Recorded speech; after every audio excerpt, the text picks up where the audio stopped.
السلام عليكم. النهاردة هنعمل مع بعض كفتة الفراخ بطريقة مميزة جدا، ومش بس كده، ده كمان سريعة التحضير. ومن فلقة صدر واحدة هنعمل كمية كبيرة من الكفتة هتكفي كل أفراد الأسرة وهتفيض كمان. وعشان ما نطولش على بعض نسمي الله وندخل على الطريقة على طول. ومعايا هنا صدر فرخة وقطعة من الدهن، أي نوع دهن بقى متوفر عندك، ومعلقتين كبار من البقسماط، وكمان معانا بصلاية كبيرة، وبطاطسيتين كبار، واتنين من الجزر متوسط الحجم، وقرن شطة وثلاث فصوص من الثوم، ومعانا البهارات، ومعلقتين كبار من البقدونس الأخضر ممكن تستبدليهم بكزبرة. ودلوقتي هناخد الخضروات. أول حاجة نضيفها في الكبة ونفرمهم مع بعض لوحدهم، ولو ما عندكيش كبة تقدري تبشريهم على المبشرة على الدرجة الناعمة. وبالنسبة لصدر الفرخة تقدري تفرميه في الكبة الصغيرة اللي هي المطحنة اللي بتيجي مع الخلاط، لأن صدر الفرخة ما بيحتاجش غير خبطتين اتنين بس. وبعد الخضار ما اتفرم معانا بالشكل ده هنقلبه بقى كده في طبق ونركنه على جنب.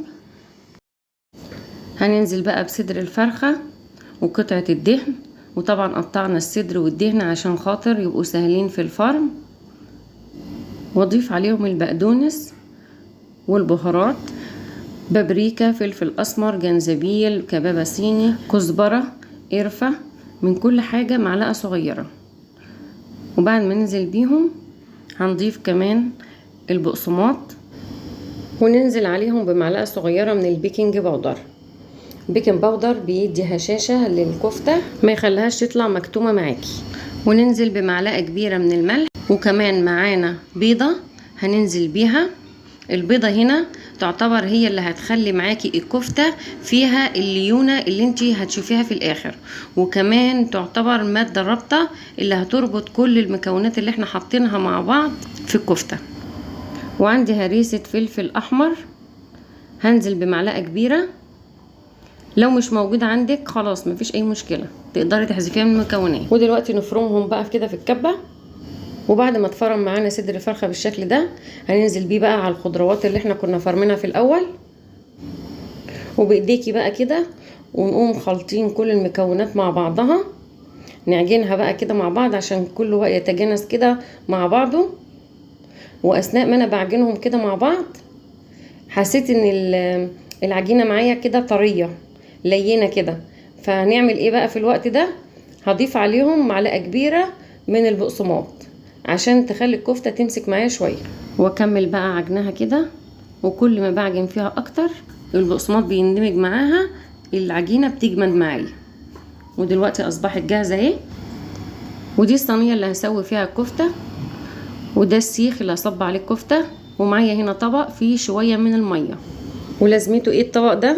انا دلوقتي اما اجي اصبع الكفتة اول حاجة هعملها هنزل ايدي في المية زي ما انت شايفة كده، ابلها الاول، وبعدين اقوم قطعة قطعة من الكفتة واحطها على السيخ، اصبعها بقى كده على السيخ. فاثناء ما انت بتصبعيها كده هتبصي تلاقي الكفتة ما بتلزقش في ايدك، ولما تيجي تسحبيها من السيخ هتتسحب معاكي بسهولة اهو. شفتي بقى كده؟ نحطها بقى كده في الصينية، ومش هندهن الصينية اي مادة دهنية، لانك طبعا احنا حاطين على صدر الفرخة اثناء الفرم قطعة من الدهن، فبالتالي هي هتنزل الدهون بتاعتها اثناء التسوية فمش هتلزق معاكي. ونعمل قطعة كمان اهو. بنصبع الكفتة بالشكل اللي انت شايفاه ده كده، وحاولي وانت بتلفي السيخ كده اثناء ما انت بتصبعي تخلي صوابعك تعلم على صابع الكفتة، تمام كده. ولو ما عندكيش سيخ ممكن تعملي على ايد شوكة او ايد معلقة او قلم مثلا جاف تغسليه كده وتعملي عليه، او تجيبي 3 عيدان من بتوع الشوش طاووق وتصبعي عليهم. هنكمل بقى كل الكفتة اللي موجودة معانا بنفس الشكل اللي انت شفتيه. وبعد الصينية ما اتملت معانا بالشكل ده هنحطها بقى على البوتاجاز على نار هادية جدا، ونسيبها من 6 دقايق كده ل10 دقايق لحد ما تلاقي الكفتة اتشمعت كلها كده معانا. ودلوقتي نغطيها بقى ونسيبها على النار. ودي قطعة الكفتة اللي اتبقت معانا، هشيلها بقى كده واحطها في الفريزر وابقى استخدمها في اي وقت تاني. ودلوقتي بعد مرور 10 دقايق شايفة ما شاء الله الكفتة الصوابع تنفخت خالص ازاي، الحجم بتاعها زاد.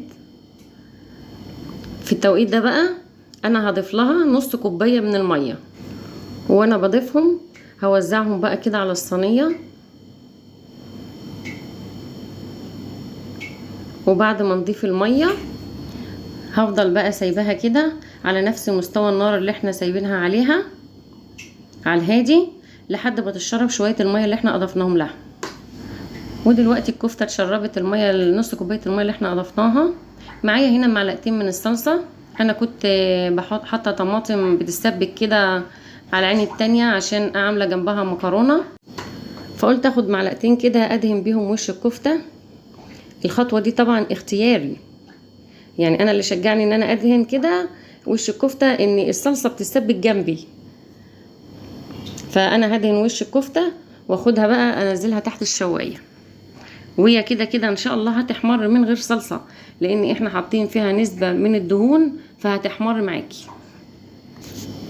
واثناء ما هي تحت الشواية كده تقلبي الصينية تلفيها عشان كلها تاخد لون موحد معاكي. ودلوقتي بعد ما خرجت من الفرن ما شاء الله جميلة جدا، وريحة الكفتة كمان بقى ما اقولكيش، يعني انا مهما اوصف مش هقدر اديها حقها، حاجة كده تجوع من جمالها.